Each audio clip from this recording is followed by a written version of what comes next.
10 minute के लिए अपन प्रश्नोत्तर रखेंगे। हैंड रेज हुआ है, एन के नाम से कोई है? अनम्यूट कीजिए।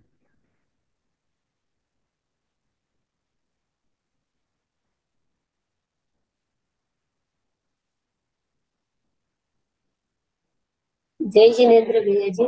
जय जिनेन्द्र। भैया जी, 13वां गुलिस्तान सहयोग केवली में अपन योग को ले रहे तो वहाँ कौन सी क्रिया हो रही है? जबकि वीरेंद्राई कर्म घातिया कर्म का तो उन्होंने नाश कर दिया है। तो फिर वीरेंद्राई कर्म के क्षय पश्चात से ये तीनों योग होते हैं।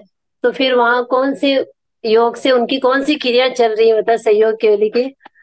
बहुत सुंदर प्रश्न आपने बहुत अच्छा किया है। योग की जब अपन बात करेंगे तो मनोयोग जो है, ये हमारे लिए वीर्यांतराय कर्म का क्षयोक्षम आवश्यक हुआ करता है, लेकिन द्रव्य मन वहां पर उपस्थित है। काय योग की जब अपन बात करेंगे तो चूंकि कोई भी हो, चाहे तीर्थंकर भगवान हो चाहे सामान्य केवली हो, क्या उनका विहार नहीं होता? क्या उनका उठना बैठना नहीं होता? होता है। तो काय योग वहां प्रयोग हो रहा है। रही बात वचन योग की, तो 13वें गुण स्थान में जो दिव्य ध्वनि खिल रही है, तो वचन योग भी प्रयोग हो रहा है। भले ही 4 घातीय कर्मों का नाश हो गया है, लेकिन अभी 4 अघातीय कर्म शेष है। अभी नाम कर्म उपस्थित है। नाम कर्म के कारण से शरीर भी है, नाम कर्म के कारण से वचन भी है। आचार्यों ने लिखा है, भले ही अंतराय कर्म का नाश हो गया, लेकिन उसके बावजूद भी चूंकि 13वें गुण स्थान में उठना बैठना उपदेश देना ये सब क्रियाएं अबुद्धि पूर्वक होती है। विद इंटेंशनली कुछ नहीं करते केवली भगवान, लेकिन अबुद्धि पूर्वक होती है। अबुद्धि पूर्वक होने के बावजूद भी उनमें योग की व्यवस्था कही गई है। इसीलिए गुणस्थान का नाम ही है सयोग केवली, योग सहित केवली भगवान।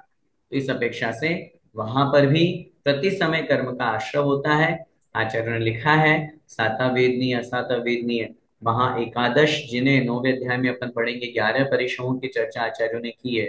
तो ये सब कर्म के आश्रय के कारण से हुआ है। अपन का एक समय में एक ही योग चलेगा ना ऐसे तो? बिल्कुल, ये तो अपन को निश्चित रूप से मानना चाहिए। एक समय में एक ही योग का प्रयोग होता है। हमें बहुत बार ऐसा लगता है कि जिस समय हम बोल रहे हैं उस समय हम सोच भी रहे हैं, लेकिन जिस समय हम सोच रहे हैं, जिस समय, क्योंकि समय काल द्रव्य की सबसे छोटी इकाई है, हम पकड़ नहीं सकते उस समय को। तो समय 1 मिनट में 60 सेकंड, 1 सेकंड में असंख्यात समय, और एक समय, सॉरी, 1 मिनट में 60 सेकंड, 1 सेकंड में असंख्यात आवली, और एक आवली में असंख्यात समय। तो अब उस स्थिति में अपन समझ सकते हैं कि समय कितना छोटा है। एक समय में एक ही योग प्रयोग होता है, दो या तीन एक साथ नहीं हो सकते। जय जिनेन्द्र भाई। जय जी। रंजना जी, जैन दुबई।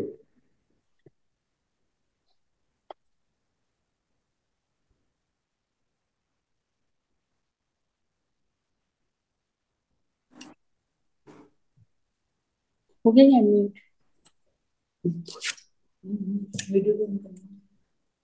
जय जिनेन्द्र हाँ। भैया जी। अब अभी क्या, आज आप दुबई से रंजना सुबोध जी की मिसेज, आज ऐसी क्योंकि पहली बार बैठे 6 महीने, मतलब अब कोविड के बाद से, तो आपकी बहुत आवाज अच्छा लगा थोड़ी कि कम आ रही है। हफ्ते में आपको 2 दिन सुन सकते हैं हम, सैटरडे भी, और बाकी दिन तो सुनना ही है। तो मैं तो खाली जस्ट ऐसे ही आपको जय जिनेन्द्र बोलने ठीक। की है। जय जिनेन्द्र। जय जिनेन्द्र।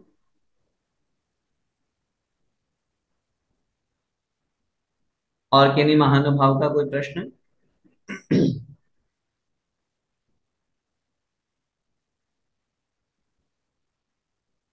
ये IGJDR के नाम से कोई है? जी बोलिए। अगर अपना जय वीडियो ऑन जिनेन्द्र। कर सकते हो तो प्लीज।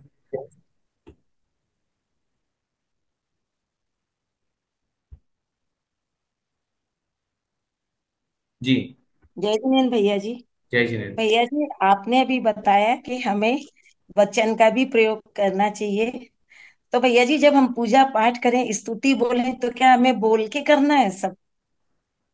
देखिए, जहां तक हो सके बोल करके करेंगे तो हमारा मन ज्यादा लगेगा। इसको आप प्रैक्टिकल करके देखिएगा, क्योंकि बहुत बार जब अपन मन ही मन में बोलते हैं तो हमारा मन भटक जाता है। यदि जिनवाणी सामने होगी यदि हमारा अवलंबन सामने होगा तो निश्चित रूप से मन भटकने के चांसेस हमारे कम होंगे, पहली बात।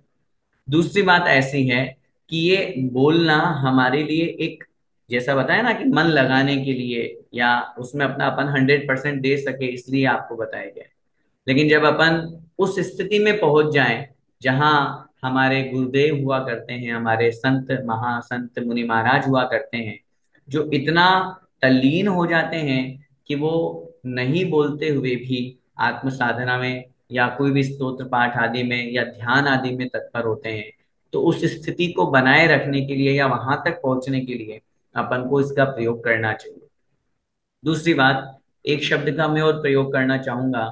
एक होता है बहिर्जल्प, एक होता है अंतर्जल्प। बहिर्जल्प का मतलब बाहर उच्चारण होना, आवाज निकलना, जैसा अभी अपन बोल रहे हैं। और अंतर्जल्प का मतलब, अब मैंने नमोरियंतरणम बोला, अंदर ही अंदर मेरी जीभ घूम रही है, होता है ऐसा। जब जी अपन जी। बहुत बार अंदर ही अंदर बोलते हैं तो वो कहलाता है अंतर्जल्प, वो भी वचन योग है। ऐसा मत समझिएगा कि सिर्फ उच्चारण हो तभी वचन योग का प्रयोग होगा। यदि हम अंदर ही अंदर बोल रहे हैं, भले ही शब्द बाहर उच्चारण नहीं कर रहे हैं, तो भी वो हमारे लिए वचन योग बनता है। वही बात अपन को यहाँ समझनी चाहिए। जितना योगों का हम शुभ में प्रयोग करेंगे, उपयोग करेंगे, उतना पुण्य का आश्रय हो। जय जिनेन्द्र भैया जी। जय जय। शोभा जी जैन। जय हिंद भैया जी। जी जय जैन। सबसे पहले तो आपका बहुत बहुत धन्यवाद, आपने क्लास शुरू की हम लोगों के लिए। अच्छा, तो मेरा प्रश्न मतलब यहाँ इस तत्वास्त्र से रिलेटेड नहीं है। जी कहिए। तत्वास्त्र यहाँ से रिलेटेड नहीं है, तो मैं पूछ सकती हूँ? फिर से बोलिए, आपकी आवाज नहीं आई। मेरी मतलब ये मेरा जो प्रश्न है वो तत्वास्त्र इस सूत्र से रिलेटेड नहीं है, तो जी पूछ सकती बताइए, हूँ फिर मैं? भी पूछिए। हाँ, मैं जानना चाहती हूँ कि जैसे अपने धर्म में रात्रि भोजन निषेध है और अहिंसा प्रधान अपना धर्म है, लेकिन जैसे किसी धर्म में तो जैसे बलि है, जो वो जो भी हो, और रात्रि भोजन भी निषेध नहीं है, तो इसको हम लोग किस प्रकार से ले सकते हैं जैसे? नहीं देखिए, सबसे मुख्य बात यह है, जब हम अहिंसा परमो धर्म की बात करते हैं, जब हम जीवों पर दया करने को धर्म कहते हैं, तो वो तो चाहे हमारा जैन धर्म हो अथवा अन्य कोई भी धर्म हो। धर्म अलग चीज है, जाति अलग चीज है। धर्म जैन ही धर्म है ऐसा नहीं है। मैं यूं कहूंगा, धार्यते इति धर्म, जिसको धारण किया जाए उसका नाम धर्म है। और डेफिनेटली जहाँ धर्म की बात की जाएगी, तो वहां तो जो हमारे आत्म कल्याण के लिए, आत्म विशुद्धि में जीवों की रक्षा करने के लिए, उसका नाम धर्म हुआ करता है। अगर कहीं रात्रि भोजन हो रहा है, यदि कहीं पशुओं को बलि दी जा रही है, और फिर आप उसको धर्म कहेंगे, तो ये तो पूर्ण रूप से अधर्म है। जहां जीव हिंसा हो रही है, वो धर्म की कोटि में कैसे आ सकता है? वो तो अधर्म है। और फिर हम ये कहेंगे कि उनके धर्म में या अपने धर्म में, तो ये बंटवारा अपने बोलने में, व्यवहार में धर्म रूप में आ गया है। वास्तव में वो धर्म नहीं, वो एक जाति मात्र है। और उस दृष्टि से अपन को भेद समझना चाहिए। धर्म तो वो है जहाँ जीवों की हिंसा ना हो, जहाँ करुणा का भाव हो, जहाँ अहिंसा परमो धर्म का उपदेश हो, उसका नाम धर्म है। और वही अपने को सच्चा धर्म समझना चाहिए। अन्य जहाँ जीवों की हिंसा है, कषाय है, पाप है, उसको हमारे यहाँ अधर्म कहा गया। धन्यवाद। आज का अंतिम प्रश्न, ये FD96 के नाम से, कांता जी। जय जिनेन्द्र भैया जी। जय जिनेन्द्र जी। जिस प्रकार सूर्य की एक किरण पूरे जग को आलोकित कर देती है भैया जी, वैसे ही आपके ज्ञान की एक किरण का प्रकाश हम जैसे अज्ञानियों के अज्ञान को दूर करने के लिए आज यहाँ ऑनलाइन उदित हो गया है। जिस सूर्य का हमें न जाने कोरोना टाइम से हमें इंतजार है भैया जी, और आज सही में दिल से इतनी खुशी हो रही है मैं आपको देखकर कि मैं प्रश्न तो भूल गई हूँ, लेकिन एक छोटा सा प्रश्न मैं पूछना चाहूंगी कि आपने जो भैया जी अभी बताया था ना कि 330 राज्यों में जो एकेंद्रीय जीव रहते हैं और 13 राज्यों में जो त्रस्त जीव होते हैं, इसको थोड़ा सा वापस समझाएंगे भैया जी? ठीक, बहुत अच्छा। देखिए, पहली बात तो केवल 330 राज्यों में ही एकेंद्रीय नहीं रहते हैं। हमारा ये समझाने का तात्पर्य था कि केवल त्रस जीव इतने में ही रहते हैं, बाकी एकेंद्रीय जीव तो पूरे लोक में रहते हैं। लेकिन वो 330 राज्यों का जो स्थान है, घन राज्यों का जो स्थान है, वो केवल पर्टिकुलर वहां त्रस नहीं पाए जाते हैं, वहां एकेंद्रीय ही पाए जाते हैं।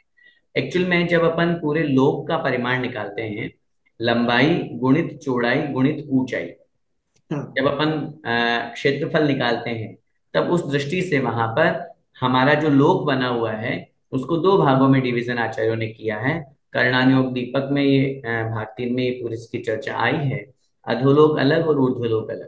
तो उसका परिमाण जब अपन निकालेंगे तो अधोलोक 7 राजू का है ऊंचाई में, हाँ। नीचे 7 राजू और ऊपर कम होता होता 1 राजू हो गया, और गहराई उसकी है 7 राजू अंदर गहरा।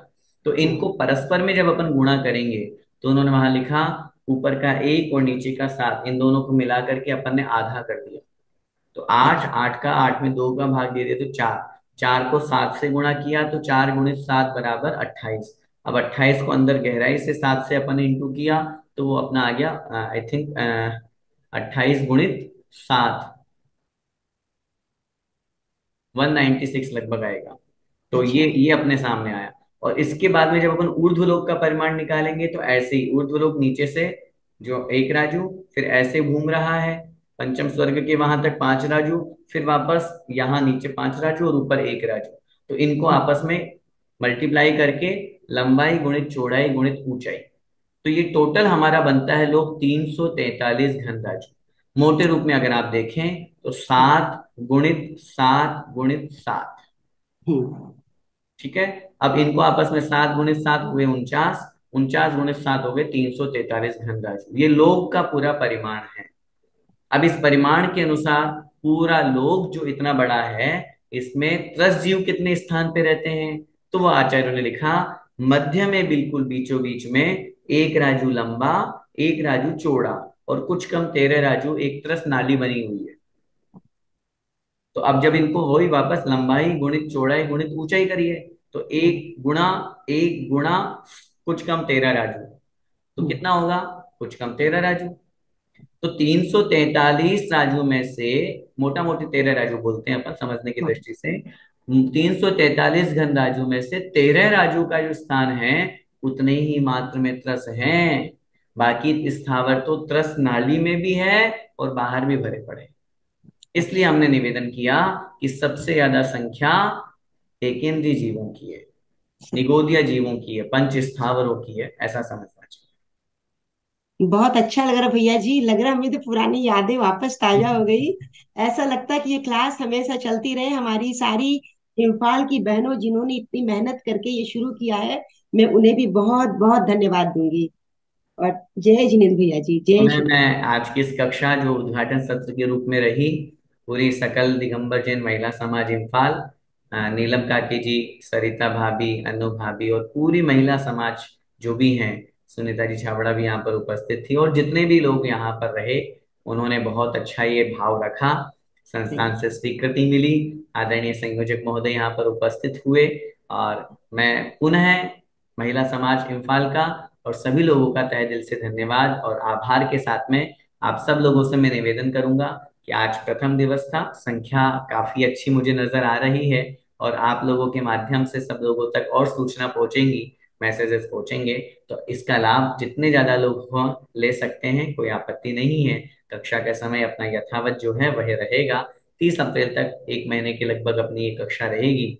तो ऑनलाइन के माध्यम से अपन बहुत अच्छे से तत्वार्थ सूत्र को सही। समझने का प्रयास करें, इसी मंगल में भावना के साथ। बोले द्वादशांग जिनवाणी माता की जय। जय। संत शिरोमणि आचार्य भगवंत एक श्री विद्यासागर जी महामुनिराज की जय। परम पूज्य गुरुदेव निर्यापक श्रमण मुनि पुंगव श्री सुधा सागर जी महाराज की जय। अढ़ाई द्वीपस्थ समस्त महामुनिराजों की जय। सभी को सादर जय जिनेन्द्र। जय जिनेन्द्र भैया जी, जय जिनेन्द्र।